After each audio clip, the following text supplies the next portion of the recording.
story of intense competition, a contest where winning is everything. You got teams from all over the country, cheering crowds, judges with flashing scorecards, and the sport? Well, it's poetry. Yeah, you heard right. We're talking slam poetry, literally a war of the words. As Newsstand's Michael Oku found, this battle is poetry in motion.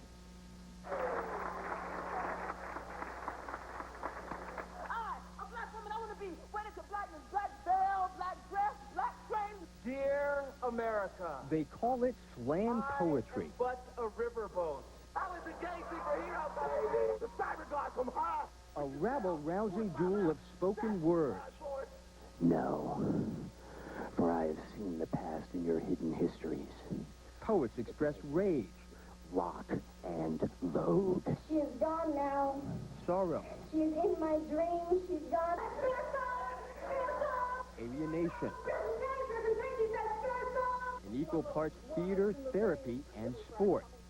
They compete to win. 5 judges are chosen from an audience encouraged to express its feelings, too. Slam first surfaced in the late 1980s in the big cities and caught on quick. Now Slam has an Olympics, the annual Slam Nationals, held this year in Austin, Texas. It is a 4-day orgy of words and wit and public confessions, where 45 teams are whittled down to a precious 4. It is perhaps the country's raciest celebration of poetry as theater. And poets come from North Dakota. Here, poets competed all year for a spot on the 4-member team that would represent Fargo. Whoa, good evening, First Avenue. Welcome to Fargo, North Dakota. Fargo's team members are Rob Thibault, a program coordinator at the local university. To be handsome, full of courageous, petty honor like Sir Lancelot living the hobo life. Charles Hinton, a detox specialist. Strange, such a beautiful green can turn so black when the sun falls scarlet. James Walsh, a computer programmer. I'm a nude voyeur from my 8-story window. And recent high school grad Liska Janacek. Margot is making a stew, her favorite stew, her lover's dish. All right, I'm sorry. Team Fargo is driving 1,300 miles to this year's National Slam competition in Austin. Well, here we go. Leaving the ghetto. We're leaving the ghetto.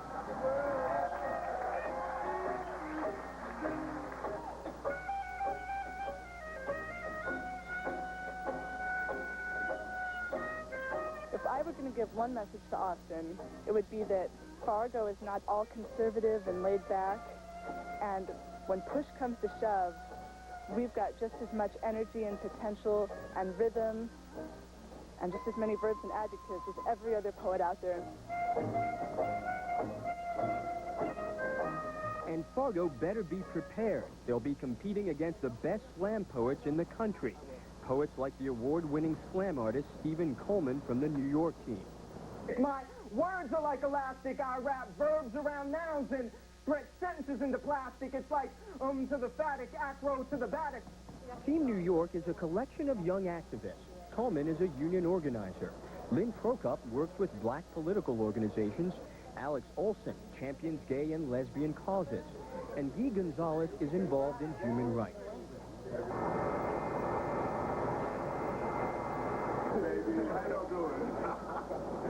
Having never won a national poetry slam, New York is obsessed with winning.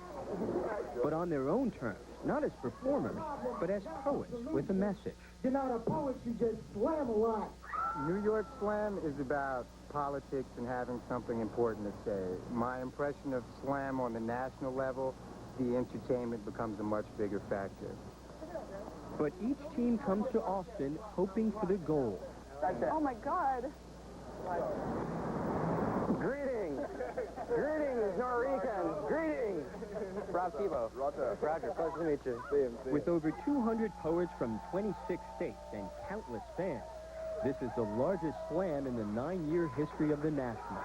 We are gathered here today to celebrate the one thing we have in common, the one thing we all share, the thing that brought us all here. Everybody here today has something they gotta get off their chest. Poetry is very much about community. It's a place where people can come and feel free to really express themselves and speak the way that they want to speak in their own tongue, in any tongue. Controls my foes and flows alike. I strike a pose when I rock up on the mic. This really powerful sense of, you know, I'm here with other people who are doing the same thing that I'm doing, who are trying to find, you know, some meaning in their life. I work in a corporation, in a cubicle, among a sea of cubicles, like a barnacle. When I'm not having fun being a poet, I am a design development associate. We drink coffee to keep from falling asleep. After I graduated, I got a job locally at the local Walmart and stuff like that. I breathe in the gray, recirculated air that's mixed with engine exhaust on the loading dock, on the floor beneath me. And up until recently, I was just working at a music store in the mall. And I'm still an ornament, a prostitute in the suit world for benefits and a 401k. I quit that job in June and took the summer off to write poetry, do slams with the team. Will have 3 minutes to perform one poem of his or her own. Here's how it works. The 45 teams are divided into subgroups of 3. These teams compete against each other at various locations around Austin. The highest-rated teams advance to the next round. During the 4-round competition, each individual poet must read a poem or send his or her entire team to perform a group piece instead. You're going to score each poem on a scale of 0 to 10. A 10 would be an earth-shattering poem performed absolutely perfectly, and a 0 would be the worst poem you could possibly imagine. performed by someone who shouldn't quit their day job. Let's get ready to rumble!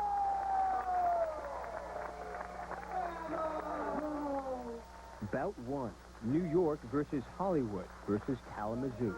Poet, did you read? Did you listen? Do you know the definition of your revolution, or are you just pretending when you step up to this mic?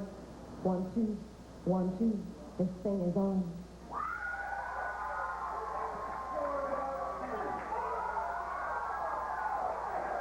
At the end of day 1, New York wins its bout.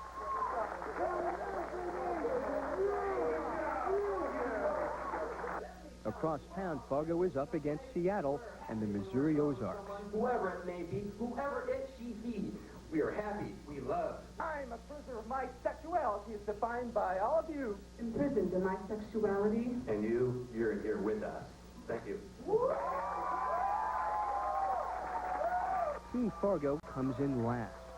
Last night you performed. It didn't go the way you expected it to. How do you feel today? 10 o'clock this morning, when I went out to check out the list of who's going to be performing in the rankings, I looked and we saw that we were on 39th for the ranking. That was a bummer. But they are primed for bout 2.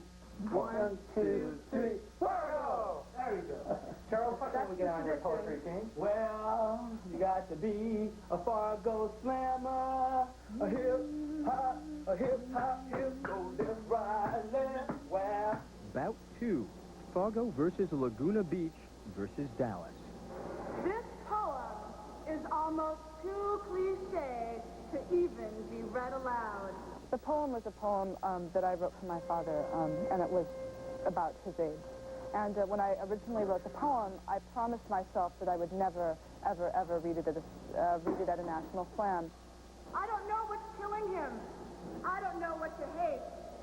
I can hate his age. But after my last reading, I was told that age poems are cliché. Push came to shove, and we were falling behind, and we needed some strong points. And Rob came up and asked me very candidly, you know, would you mind doing the poem that you wrote for your father?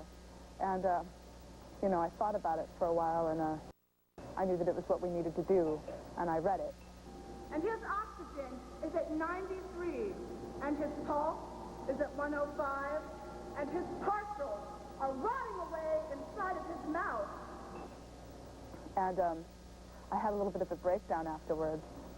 I felt a little bit compromised, but it needed to be done. But my father is not wasting away. He will fight, fight, fight until his day to die comes. And I will never have the heart to say, Father, I'm sorry, but age poems are cliché.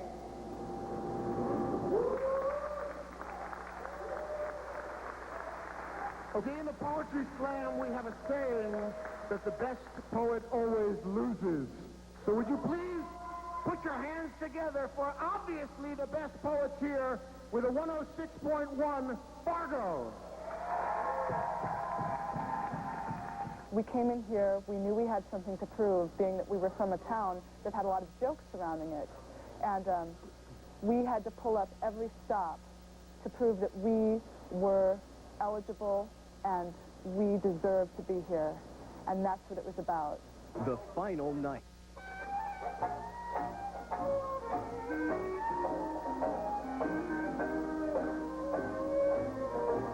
As the 1,300-seat Paramount Theater fills to its capacity, the 4 teams who will compete for the prize, Los Angeles, Dallas, Cleveland, and New York, prepare to take the stage. Work, beer, food, sleep, work, beer, sleep. Let the games begin. Fishing, Blood sport. javelin, Blood sport. wrestling, Blood sport. boxing, Blood sport. soccer, Blood sport. rugby, Blood sport. football, Blood sport. hockey, Blood sport. rollerball. Blood sport. Someone to save the day. Someone to take the pain away. Someone to kick your racist ass. Boy, I was. I am. And shall continue to be a black, gay, redneck superhero, baby.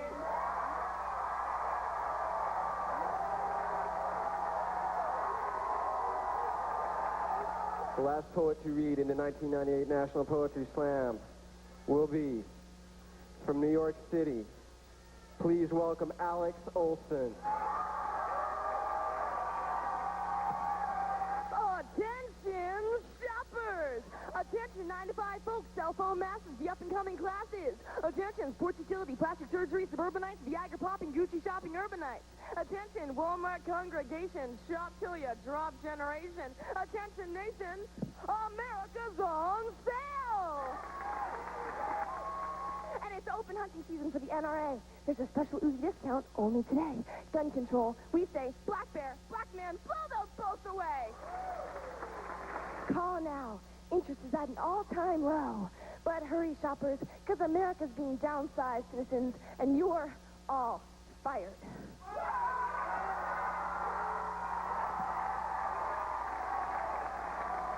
Alex Olson from New York City. We got a 9.9. And we got a 9.9. And we got a 10. And the winner, with a cumulative score of 116.2, it's New York City.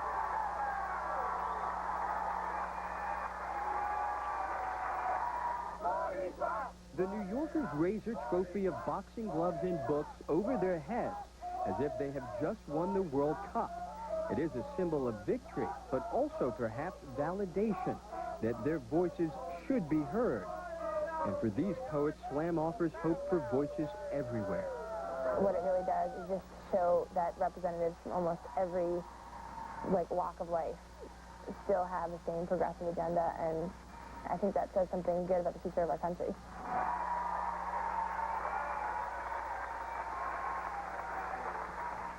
Those voices are about to be heard on a much larger stage. A feature film called Slam won an award at both the Sundance Film Festival and Cannes. It's due in theaters next month. And there's a documentary called Slam Nation, also scheduled for release in October. We'll be right back.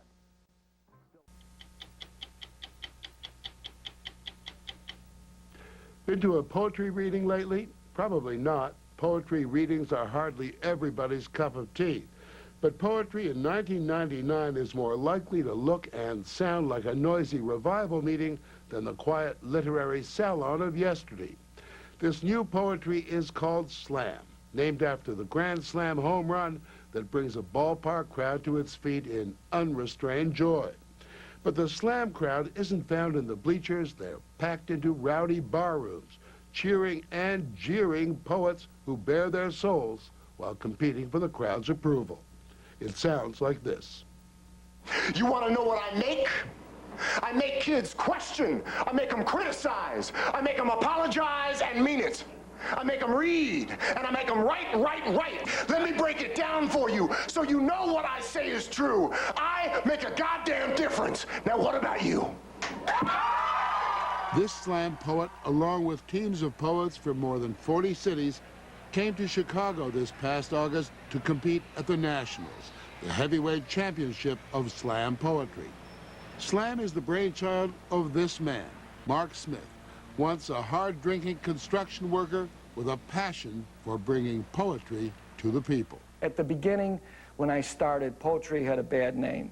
Nobody wanted to go to poetry readings. It had no name. Or no name, exactly. So the slam gave it some life, making it alive, making it vital. The winners tonight, Team San Francisco! What exactly is a slam? On the surface, it's a competition, but underneath, it's a bunch of people coming together to hear things together that they wouldn't hear normally in their lives. And once you hear this stranger say something to you about their heart, about their mind, then there's a connection. Like mother, I have come full circle. In search of a world she can be proud to leave to her sons, touting discipline over license, education over ignorance, and knowledge over any occupation that steals the souls and curses the lot of the downtrodden. Slam may break the rules of conventional poetry, but its own rules are scrupulously followed. 4 poets to a team, each poem must be only 3 minutes long, and each is scored from 1 to 10 by a panel of 5 judges, who are picked at random from the audience. It's boxing without the punches. Each competition is called a bout. When the scores are announced, there are cheers and howls. A win is not just a win, it's a grand slam. Let's slam!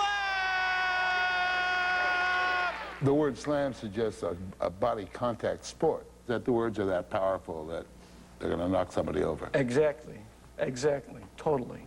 I walk down the hall, but I watch him watching me. Y'all, I am just like you. Gail Danley, a former National Slam champion, says, in slam, the poet gets an instant review. Both poet and audience cut right to the bone. You get to see, boom, right there. Are you reaching the people? Or do you have some more work to go home and do? Danley's less interested in poetry that teases the intellect than she is in poetry that seizes reality. You're going to reach into the stuff that matters. Therapy costs too much. I don't even know if my plan covers therapy. But thank goodness, you know, I have this opportunity. So yeah, I can make you laugh. But I also want to, come here. I want to tell you something. Because I know in my story, it's going to be a little piece of yours. So you don't want to take your 3 minutes and talk about birds. Or a great sunset. Right. Or roses. Poetry can only get you so far. Slammers often talk about poetry. When I wake up, I will be inspired to write honest poems.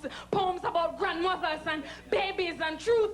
We are poetry, the future written on walls of ivory towers sinking under their own weight, flames shooting from our fingertips, our names written in ash for all to see.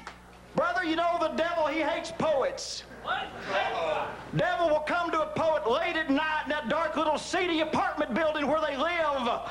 Get down and whisper in their ear in a soft tone and say, "Hey, poet, nobody cares about you." So what does U.S. Poet Laureate Robert Pinsky say about slam poetry? He thinks slam poetry depends too much on showmanship. Classic poetry, he says, relies on language. Poetry is the art of making up words that no matter who says them, the sounds of the words themselves, well, that's where it happens. Pinsky is the only network news poet. He recites regularly on the PBS NewsHour. He's helped spark new interest in poetry, though his customary audience is a bit more sedate than the slamming crowd. He applauds slammers for making poetry more popular, but he says the performance gets in the way of the art. I think if you have a funny hat or a funny voice or a very flamboyant personality, it helps you. Not to be pompous about it, but anybody tries to be an artist, you're competing with Shakespeare and Dickinson and Elizabeth Bishop and Yeats. You're trying to make a work of art that does not depend on your presence. Mark Smith says that traditional poets like Robert Pinsky just don't get it, and that slam poetry is faithful to poetry's origins, an art that was spoken, not read. Somebody should have asked the poets when the poem went from the oral tradition to the page, what was this new stuff on the page? Is that really poetry? I think the slam gets it back closer to its roots, to ritual, to passion, to sound. Judges, how'd it come across? It's like sitting here trying to give Byron an 8.9 and Shelley 7.8, right? Pretty What does it prove? Yeah. Totally absurd. Absurd? Inside of me, there is a gypsy singing in liberty. And beyond absurd. My bathtub is overflowing with pastrami sandwiches. My gas heater is dispensing Rolaids. Personal foibles and failures are grist for the slammer's mill. I'm lonely. Profoundly alone. Existentially alone. I need some yin to go with my yang. And I can't meet a woman. I've tried singles bars, cigar bars, juice bars, coffee bars, sports bars, cowboy bars, and even gay bars. In slam, ego rules. Can you see that beneath this human form there lies a shrieking banshee, portentous, pitiless, and sacred? A lot of it is about poor me, the victim, correct? There's a poet in Chicago who has a poem, my pain, my pain, my pain's greater than your pain. And yeah. Pain may be a common thread, but the poets are as diverse as life itself. The Middletown, Connecticut team includes a Vietnam veteran. Poets can sometimes be so goddamn depressing. And a 13-year-old high school freshman. Backtrack. Dan Houston came with a poem about child abuse. A close friend had been victimized. That was the night I think I finally got over it, because I went on stage and I just let it all out and I left it there. We did survive, made it out alive. Maybe God did show at the playground. Yeah. I finally started getting respect as a poet when I hit about age 11, 12. And now I'm still called the kid, but I'm getting more respect than I thought I ever would as a poet. Did I dig deep? Just put that up there. Slamming has moved from the barroom to the classroom. Did I reach in there beyond the words? Gail Danley makes her living as a slammer by teaching it. Teaching these 7th graders in Baltimore not about rhyme or meter or abstractions of language, but about dredging up and making public their own private demons.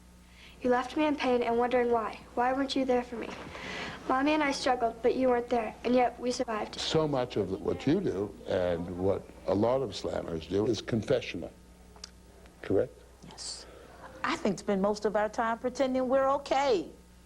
All made up. I've seen very few people naked. Most of us are all clothed and I'm fine. How you doing? Good, good going. And you feel that that is the poet's mission, to tell the world? The truth. For example, the poem Gail Danley performed about the murder of her cousin Ricky Birdsong, who was once the basketball coach at Northwestern. Sent him here to Illinois, but then we brought him back home and buried him in Georgia behind his high school. Here was a man who adored his children. Here was a man that when the Illinois sun burned into the Chicago moon, he came home every night. All of a sudden, you talk to somebody that you may not know that well about something very intimate that you may not even say to your own family members.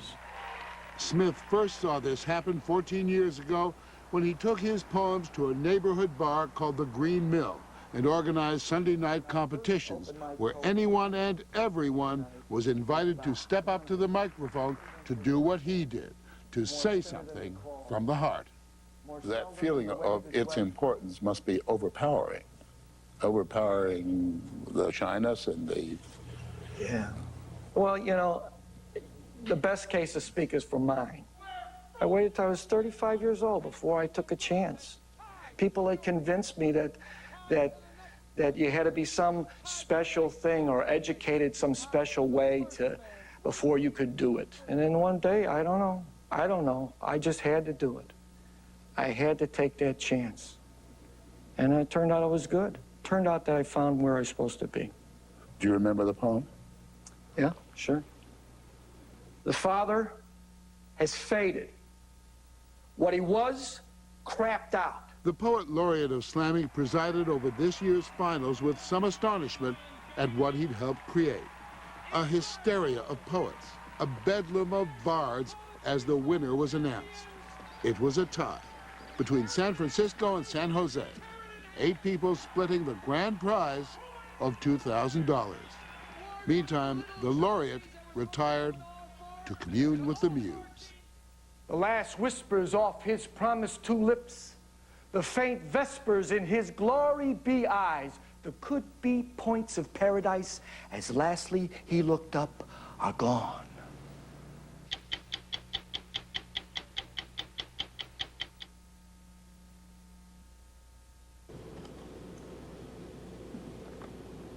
To lust after the crusty rust, they idolize. I'm accustomed to your body as I look at calloused women. Maintain, I entertain, get into the game with no shame and watch this point. I'm baptized in lies. Learn not to take these words. We are literary whores!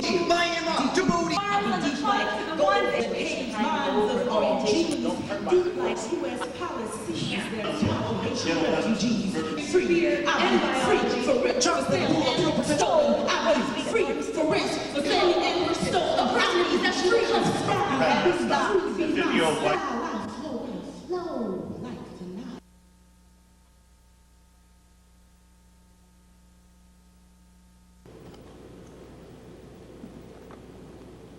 Holy gravity spreaded legs as earthshine guided civilization through me like runaway slaves in the thick night of imperialism. I be divine.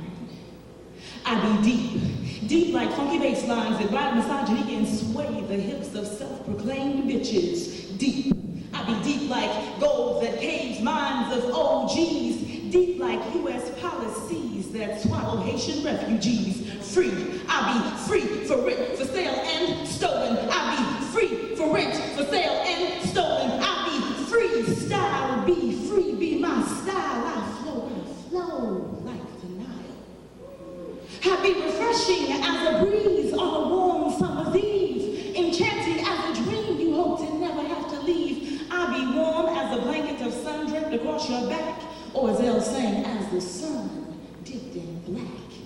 So like a sister posturing with hands on hips, I'm about to throw shade like a solar eclipse, you see. Princesses Labia Majara and Menara guard these family jewels. The diamond clitoris, non-prescription bliss, dismiss that Freudian shit. Herein lies no penis envy. See, I'd be remiss, y'all, if I didn't spit some strife. Jackknife the traffic of pestilence and stillbirth, multi-car pileups of self-loathing and misogyny in one big contraction of D-O-N apostrophe T. Fuck with M-E, and I choke them with my umbilical cord. Yes, Lord, because I am vagina. I am vagina. I am vagina. Hear my monologue in churches, mosques, and synagogues. Wet my lips, horror candidating frustration and bring fools to their senses, baptizing them in my menses. See, you can't pardon me, I pardon thee. I am part of queen, but suckers still be objectifying me. Slice, queen dignity be circumcised and I be chastised, belted when I gurgle bloody murder as my ruby shields be busted like petty thieves and career criminals by petty thieves and career criminals, and sometimes it be an inside job and queen soul be rated like crack house. So I'm calling on my queens,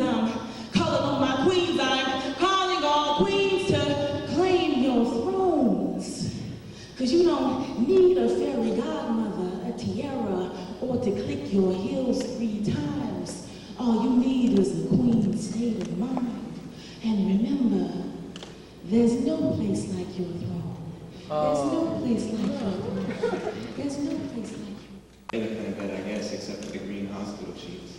And I've seen plenty of them too, just none with my grandmother on top, laying on her left side because the shattered remains of her right hip couldn't contain her weight. When we talked, I had to kneel down right near her face because her rib had punctured her lung and it made it hard to speak. She fell trying to change the channel on the television. Her old bones finally said, enough. And at first we laughed about it. She said, baby bear, I told you, the TV is evil. But then her laughing turned to fits of coughing and her face got dark red and stern and she said, I'm sick. I said, I know. And she said, be true. It's worth it. I said, what? And she said, I love you. And I'll be damned if I ever really knew what those words meant before they were her last utterances to me. And I'll be damned if I ever really meant those words before I echoed them back to her, and that was it. But when I left the hospital room, I wasn't thinking of her broken body, no. Her words began to weave themselves mentally into melody, the melody rhythmically telling me things I should have already known. And if it takes death to release these feelings, then something's gotta give. So it might as well be me to interpret the words that my grandmother deserves to have spoken, her half-broken body forgotten and lost in the sound. Come on now, people, got to live for the moment, can't you? Speak every word like it was your last breath. Come on now, people, got to live for the moment, can't you? Speak every word like it was your last breath. And what would you say if you knew your time was limited to simply minutes? Would you spit a few definitive sentences or begin some sentimental sentiments full of derivative bullshit? Or would you just lie silent and pass on? Or pass on truth, knowledge, history, religion, hell, just say something, because I got a million ghosts of a million people behind me who have never been heard. Some were never given voices, and of those that were, nobody listened. But my grandmother, she christened me permissively with her last words, passwords into my soul that live as legacy, egging me on and making me stronger with every poem. See, this is an oral tradition. We don't need to be shown, just told. And some of you may have never seen a deathbed before, so listen up. Come on now, people, got to live for the moment, can't you? Speak every word like it's your last breath.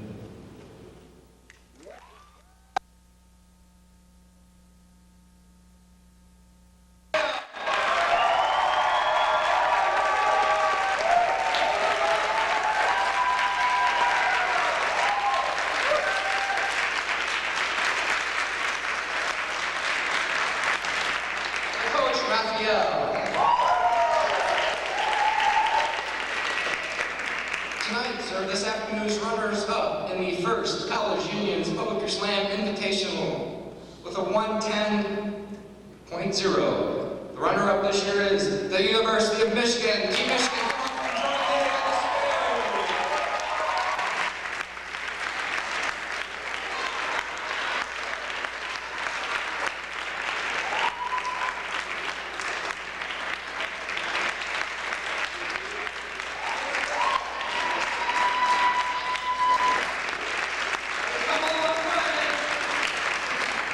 Score 112. 112, University of California, Berkeley!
Welcome back. A poetry slam is poetry in motion, a competition that brings together poets from right around the U.S. It works like this. The poets take the stage and they rhyme and rage for 3 minutes, reaching into the cosmos for inspiration, and into the audience for support, and into their souls for belief. And then the audience gives them a score. That's very good. Those are the rules. The rest, as they say, is art. Checking microphone, check, 1, 2. The beginning of the word is the beginning. The beginning of the word is the beginning. He grabs my shoulders and says, "No one likes an immigrant." It reminds them of when they fell down and no one was around to help them, when they couldn't talk as children, when they got lost in public. Streams of pulverizing white water, flaying dark dots alive, holding signs, freedom now. We're here to celebrate language. We're here to celebrate having an opportunity to hear other people's voices. I let you call me beautiful because you've traced the scoliosis snake of my spine. Promise my memory every day, night, and noon, a new dream awake, take my love. Eyes blind from judgment, throat aches from swallowed screams. Slam to me is an opportunity for the unheard to be heard. I may seem enslaved now, but I was a king yesterday. My memory is failing me. It seems as if though textbooks overemphasize jailing the truth, we all are failing our youth. I would swallow the sun and give it birth, in search of my self-worth, as gray. Between black and white, I live gray. It's a chance for me to present my art. It's a chance for me to allow my writing and allow my reasoning to be presented to the masses. It's performance poetry. It's not just simply being on stage and saying what you have to say. You have to make the words come alive. Will all the history I embody unravel with my time because this tongue cannot recall the words braided into my bloodline? Sometimes, when you close your eyes, you can see his thoughts out loud. His dreams of money, cars, women, or even a simple piece of peace he cannot find in the howling graveyard epitaphed Robert Taylor Housing Project. It's modern day poetry. This is poetry in your own words. This isn't 18th century stuff. This is our time, our words. There's a child running through the bush in Rwanda. He's in the boys' army and he was caught throwing grenades at soldiers, and even though in a perfect world he ought to, he will not live to see 11. Call me beautiful. Kidnap the word from perfume bottles and magazine covers, the way I stole back this body from the airbrushed delusions I knelt to in dormitory bathrooms. We make martyrs from mothers, fallen idols from fathers, siblings, aunts, uncles, cousins, disappearing memories, grandmothers and grandfathers, shining spirits forgotten. I'm saying things that I can't say in conversation, in day-to-day conversation. What I'm trying to say, my beautiful baby girl, is you still got a little something left to do, and one tiny can in your mind is the only thing that could tarnish and eventually supplant the rose-colored glasses you've allowed me to share with you. A poem can be whatever you think a poem is to you. If it's something that's inside your thoughts that you're trying to be creative and heal yourself, or do something outward to make a statement, there's nothing wrong with that. These are the days. That those are the days. Will one day be all about. These are the ways. There were once those days. When whatever will be. Will be. Is. Was. I finally found the perfect dining room table. If I'd found one half perfect 10 years ago, I could have enjoyed it twice as long. I take showers with my clothes on because it saves laundry time. Until I desire to rise and shine, I'm learning to acquire my divinity, line by line by line. I see it as like a theater of the absurd, I guess. The Globe in William Shakespeare's time, and Elizabethan England, you know, but in 3-minute pop culture sound bites. Some people speak about politics. Of course, everyone speaks about love at some point or other. It depends on the poet and the personality. One day, everyone's gonna feel love. I'm looking for love. A love that twists us into don'ts and do-nots that even Harry Houdini couldn't undo, and it's no illusion, baby. I love you. Somewhere it is midnight end, somewhere it is winter end, somewhere my memories are fading. So this is a requiem for that dead part of your soul, and this is a eulogy for that part of me that housed our affection. I think in order to put the passion behind it that you see people exhibit on stage, it has to be as personal as possible. Poetry is the way I heal myself from the places I come from and the things I've done in my past. And when I perform my poetry, it's like I was given the poem to heal myself, and then I perform the poem because somebody else may need to hear that to help them heal. My mother, the revolutionary, knows the price of success, hard work, diligence. Walking on water is an impossibility, boys, so you damn well better plan on getting wet. Relish those things that scare you. Challenge yourself to be naked amid the scorn of others. Follow your heart and never look back. Judges, please, can I see your scores? We've got a 9.2. We've got a 10. And we've got a 9.5. Can't take it too seriously because the judges are picked randomly from the crowd. For me, the number one concern is me getting off my chest what I feel like people need to hear. And I think, how can you give a low score to the truth? My lineage of language is thus. For Abraham begat Isaac, and Isaac begat Jacob, and Jacob begat Judah, and Judah begat Perez, as Langston begat Baldwin, and Baldwin begat Morrison, and Morrison begat Rakim, and Rakim begat me. When you have it, when people are calling out to you, when they hear a line and they scream back at you, it's incredible. Nothing's better than that. It's an adrenaline rush. And I've lived my life watching love slip through my hands like time, like that. You catch that spark in them, and they're nodding, or they're laughing, or they're smiling, or if you're lucky, maybe crying, and it's that connection. It is orgasmic. It's cataclysmic. Inside here is as big as it gets. Believe it. You hear me, God? I'm talking to you. I feel like I open up and the spirit rushes through me. I never wanted to be fat. But when I was 4, I wanted to be black. Made Angela Davis fists at the cars stuck behind us at traffic lights, just like my mama showed me when I told her I was white. Poetry is about cracking the sternum and pulling back the rib cage and showing people a new way of looking at each other. We are living in a material world. We are living in a material world. We are living in a material world like spiritually anorexic boys and girls. I think the art is transformative, you know, it changes people's lives, how people see the world. I think we need that. You have to believe this truth, that everything you do becomes significant in light of this, because we are the evolved pieces of the rarest of the dying suns. And when you look up into a night sky, you are looking at your ancestors. You are looking at a family portrait. You are watching the glory of night unfold your story.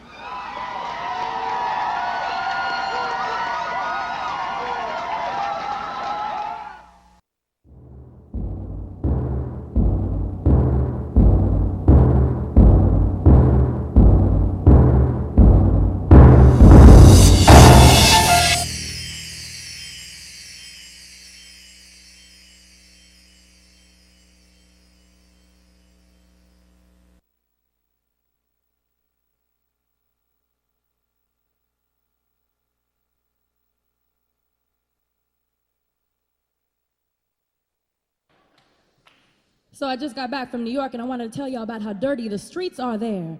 I had forgotten how in Manhattan the sun has to peek through skyscrapers and curtains of smog vapors to shine down on little Maggie and Ben being walked across the street by their Dominican nanny, who would rather be doing like 25 other things than tending to 2 little rich white kids with last names like Haywood and Grant and Duke and Rockefeller. But what's in a name? Like, how ironic that in New York, Queens is a synonym for slum, and Harlem for ghetto, and Wall Street for money. Money runs the city. Numbers sit on thrones overlooking Puerto Rican poppies, trying to raise their families, digging ditches to repair 50-year-old bank buildings where credit equals credentials, which are hard to accumulate in New York, the Big Apple. But what's in a name? Like, funny how Ellis Island means so much to so many, like the Civil Rights Movement or the Constitution, which really doesn't apply to this poem, because this poem is about New York, where rights are wrong and left is straight and backwards is sideways, and cops murder African students for sport, like 41 shots in Amadou Diallo, which sounds similar to Diablo, who was resurrected on the regular in New York, where crackheads had city council meetings in the Bronx behind Flatbushes in Brooklyn, where Malcolm X has his own street and Jackie Robinson has his own park. But what's in a name? Like, funny how my grandparents arrived here from Poland with names like Kluch and Klachowski and Chabanowitz, and ended up with names like Green and Stein and Goldman and Silverberg, because they're easy to pronounce and easy to identify. And funny how my grandparents were born in South Carolina with names like Umar and Kinte and Mandela, and ended up with names like Johnson and Brown and Williams and Jackson. But what's in a name? I mean, in New York there are Lucys and Lupes and Lakeishas and Caprices and Chens and Jens and Dorothys and Mildreds, and none of them stop to say hello on the way to the market. meat stinks like skinned rabbits dangled in restaurant window fronts in Chinatown. And yesterday's challah sold for $1 to the beggar who begs for a living, which is hard to come by in New York, where 60-year-old black men named Joe and Hank and Charles and George sing 4-part harmony through subways, holding out a hat, jingling priceless talent, voices thick, voices which wrote the blues and invented jazz and birthed rock and roll and created hip-hop. Voices belted from empty bellies and cold fingers snapping to a beat born in Zimbabwe as I get off the subway at 116th and Broadway, just in time to hear the blonde woman exclaim, "That Justin Timberlake sure can sing." Back on the street, the newest kids blocked sidesteps and Beach Boys were in sync. King, stolen songs, molesting melodies, hustling harmonies, lynching lyrics. Otis Redding rolled over twice. Cause in New York, F.A.O. Schwartz owns Trump, owns Chrysler, owns Clyde Davis, owns Get Med, it pays, but not you if your name is Juan or Jorge or Tamisha or Juanita. But what's in a name like Nueva York, New York, the Big Apple, Gotham City, which never sleeps but always dreams, where no one knows your name but everyone's the same, cause we all live in New York minutes like moments of time are cut in half, shoved aside, and trampled after souls left outside in the cold or sweltering heat, depending on the time of year, like winter, spring, summer, fall. I fell in New York's lap and didn't say excuse me, cause no one apologizes in New York or properly introduces themselves like, "Hi, nice to meet y'all. My name is Gina, but what's in a name?"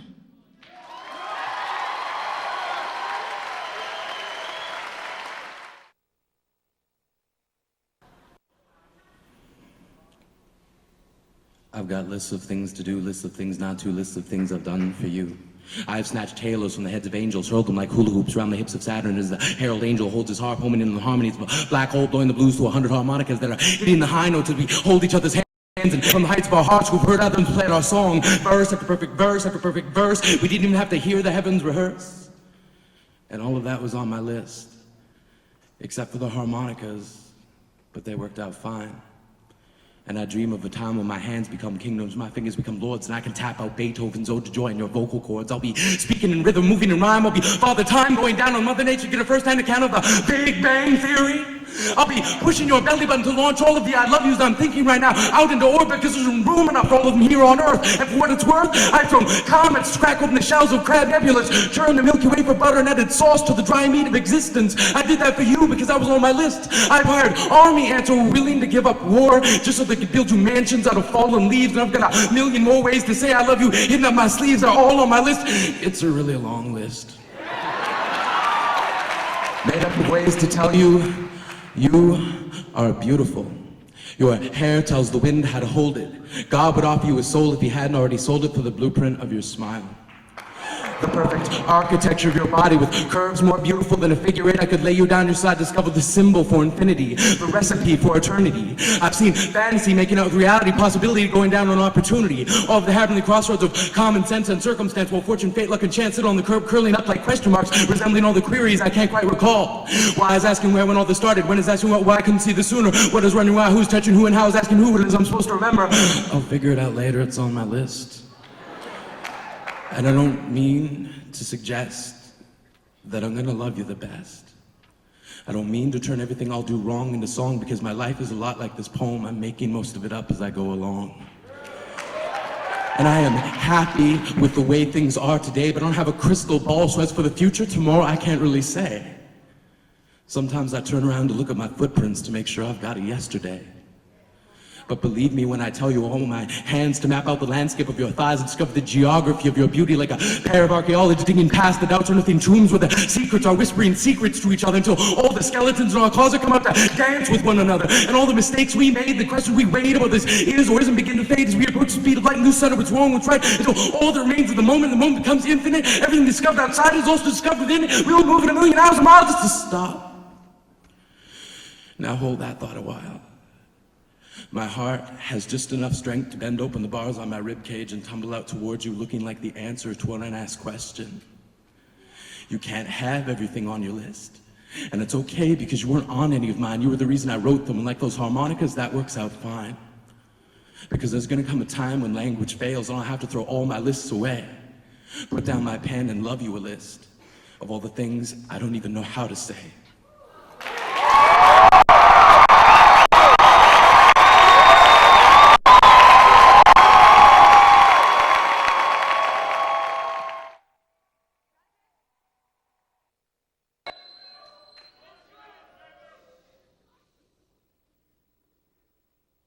Ask me now. You ask me now, mommy, what I want to do for a living. Because I think I finally figured it out. I think every poet in here tonight has finally figured it out. I don't want to do for a living. I want to be for a living. I want to be life. I want to make things grow and move and breathe and reproduce and respawn. I want to make things respawn and react and rejoice and relax and relate and release and receive as soon as I recite when I grow up. I don't want to be like them other kids. Mommy don't want to be doctors and ballers and astronauts. I want to be passion and heat and energy when I grow up. Not the fireman, mommy. Let me be the fire.